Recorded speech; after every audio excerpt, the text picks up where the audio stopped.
So, what is a meeting of the Board of Education as defined by the Open Meetings Act?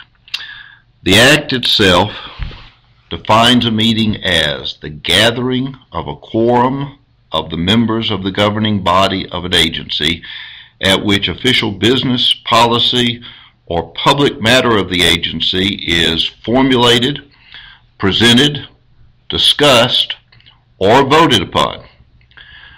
There are two basic elements of this definition. First, there has to be a quorum. Quorum, of course, being a majority of the board. If your board has 5 members, 3 members have to meet to have a quorum, and if 3 members are not together, there's no quorum, there's no meeting. The second part of the definition has to do with what happens at this gathering of a quorum. Many years ago, when I first started representing school districts, the Open Meetings Act defined a meeting of the board as only being where public business was acted upon. And thus, if there were no votes being taken, there was no meeting of the board. This is basically when many school districts developed the practice of having work sessions of the board, or sometimes they'd even call them committee of the whole meetings of the board. And at these meetings, they would talk through all of the items on the agenda, so that if the meeting of the board was scheduled for Thursday night, that was the meeting where the public got invited, where the press got notice. But that meeting usually lasted, 30 minutes or so, just long enough to take a vote on each issue. Or sometimes they'd last longer because you'd go through and recognize different students from different schools, and you'd have all your PR activities. But the meeting that happened on Tuesday night, before the Thursday meeting, that boards called a work session, was where they would talk about everything. Those would often stretch into 2 and 3 hours at a time. No more. Now, any meeting where the board is discussing or voting upon action of the board has to be in the public. At some point then, some superintendent got the smart idea that perhaps the answer was, let's have a meeting of the board, let's get the board all together, and maybe it's budget time.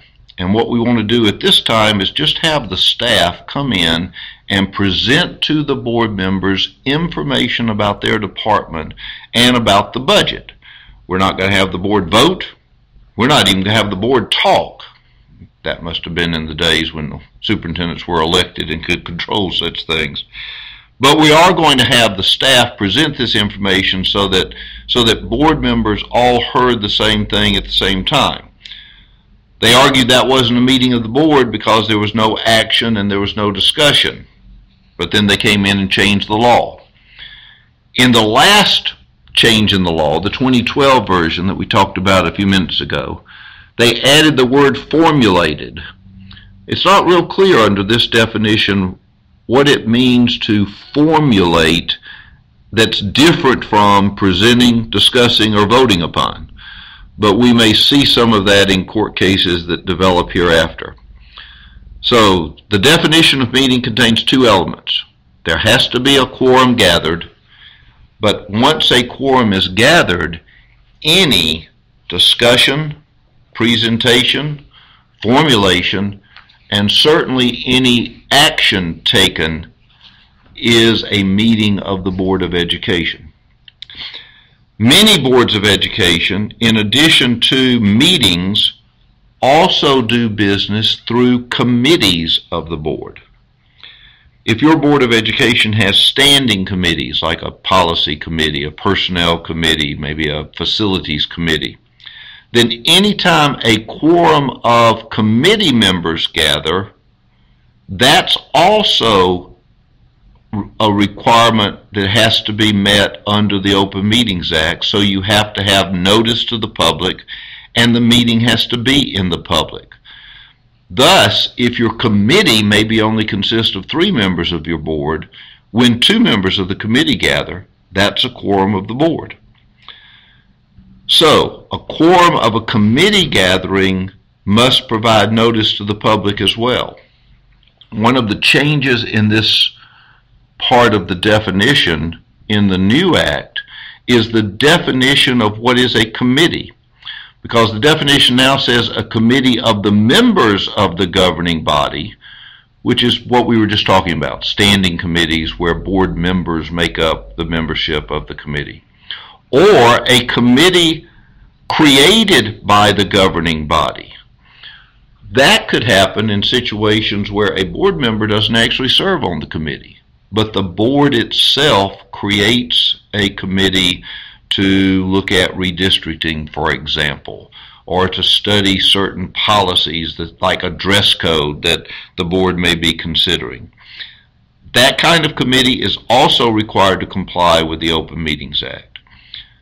Many school districts thus take the practice of not having the board create citizen committees unless they are very comfortable doing their business in the public. And if the school district seeks input from staff members or from the public in some way, the superintendent will often gather together a committee or advisory council that he or she appoints to give the superintendent input that then leads the superintendent to make a recommendation to the board. If the superintendent creates this council or committee, it's not subject to the requirements of the Open Meetings Act. Those are the definitions of what a meeting is. Now we turn to questions about, are there times when a quorum of the board gathers and it's not a meeting of? There are sometimes when the members of the board get together, or at least a quorum of the board gets together, that the board is not discussing, formulating, discussing, or voting upon. And there are other circumstances where they may be discussing something that's even somewhat school related, but the General Assembly has said that's not a meeting of the board. This is part of the Attorney General's effort to clarify things, to say, when can a quorum gather that it's not a meeting of the board? So let's look at those 5. 1, the gathering of a quorum for the purpose of making inspections of physical facilities or property under the jurisdiction of the board, at which no other official business is discussed or action is taken. So, look at that very carefully. If the board is getting together solely for the purpose of inspecting a school, property that it may wish to buy or it owns already, or any other facilities, then that's not a meeting of the board. That means no notice has to be given. That means the public doesn't have the right to be there, as long as no other business is discussed. Now that clearly implies the board can discuss whatever the business is that's related to inspecting the property. That's why you're there. But no other business is discussed, and under no circumstances can action be taken. Many of you that are familiar with the Act as it existed before 2012 will know that basically this has been in the law for quite some time that allows you to meet for this purpose. Number 2, again, this has been in the law for a while, but it has been changed rather significantly in the new Act. The gathering of a quorum for the purpose of attending statewide or regional meetings to participate in seminars or training courses related to the business of the board, or to receive information on matters related to education, the business of the board, as long as no official action is to be taken by the members. Obviously, one of the circumstances where this exception would come into play is a meeting that you would attend for GSBA. When you come to Atlanta or go to Savannah, or even come to some other training session in other parts of the state, that's what you are doing. You are meeting for a seminar or some kind of training course, and even if a quorum of your board is present, that's not a meeting of your board, as long as no official action is to be taken. Interestingly enough, this exception doesn't specifically say that you can't discuss business. It would only be logical if you're there in a training session, there's going to be discussion about education issues, what you're there to be trained about. And so the exception is more limited here. Clearly, no business can be taken, no action can be taken at one of these training sessions. I often tell the story, and some of you have heard me talk at new board member and orientation and other meetings, that when I first started attending GSBA meetings, I thought that board members were a very clannish group. They reminded me of the Hartley reunion that my family has every year, where Hartleys from all over the state will gather, and it always impressed me that we went and my own little family would always sit together at the table rather than mingle with Hartleys from everywhere else. And I saw board members doing the same thing, sitting together at their table as boards at GSBA luncheons and other sessions. It finally occurred to me that this was one of the few opportunities that boards have to actually talk with each other about educational issues, or for that matter, even personal issues, and not have it be a public meeting of the board. That doesn't mean you can plan to have a retreat and take action there, but it is an opportunity to at least get to know each other a little better in that kind of setting. Number 3, the gathering of a quorum for the purpose of meeting with officials of the legislative or executive branches of the state or federal government at state or federal offices, and at which no official action is to be taken by the members.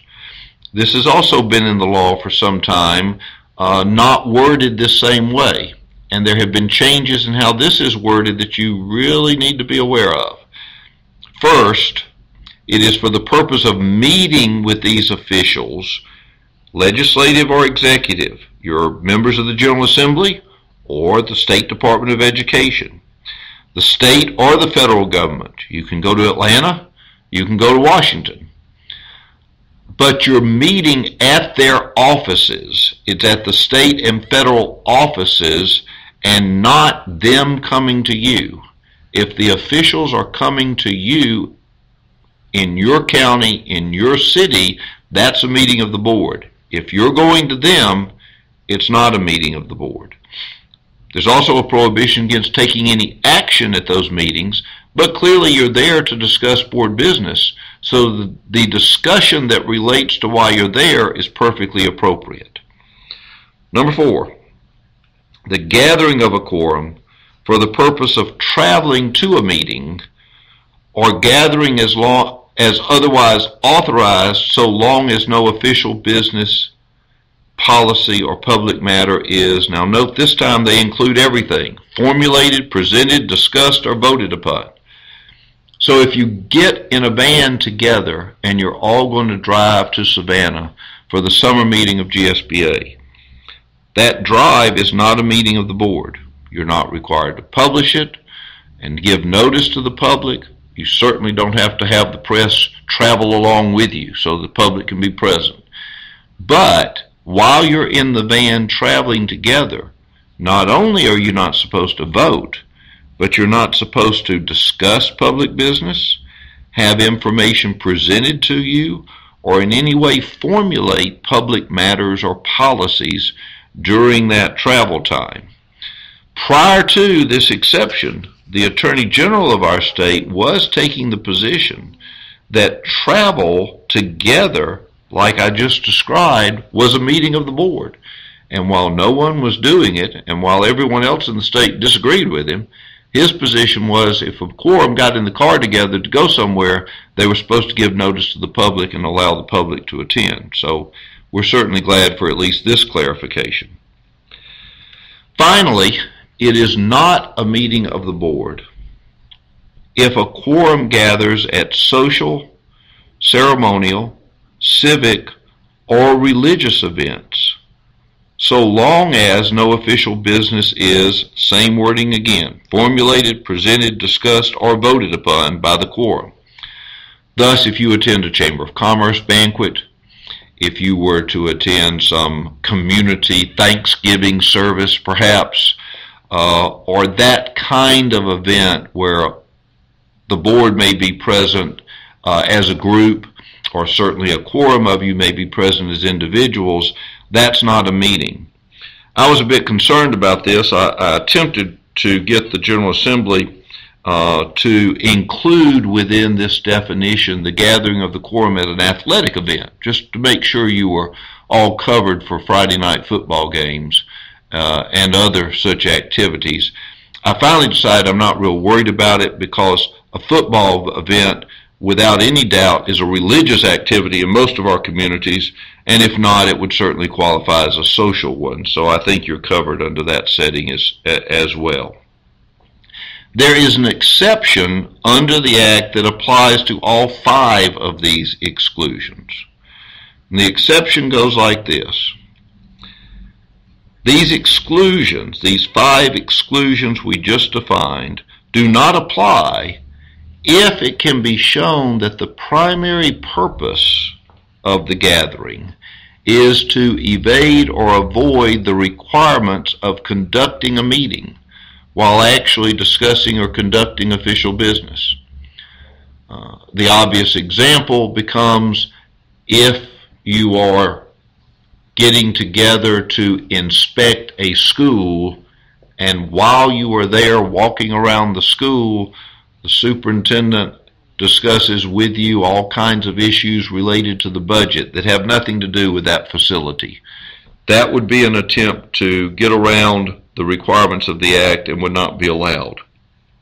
Or, as I've already made the point, if you get into a van to come to a meeting, and while you're in the van, you in essence have a board meeting, since it's a good time on your long drive to Savannah to talk. That would also be not allowed, and the exclusions would not apply.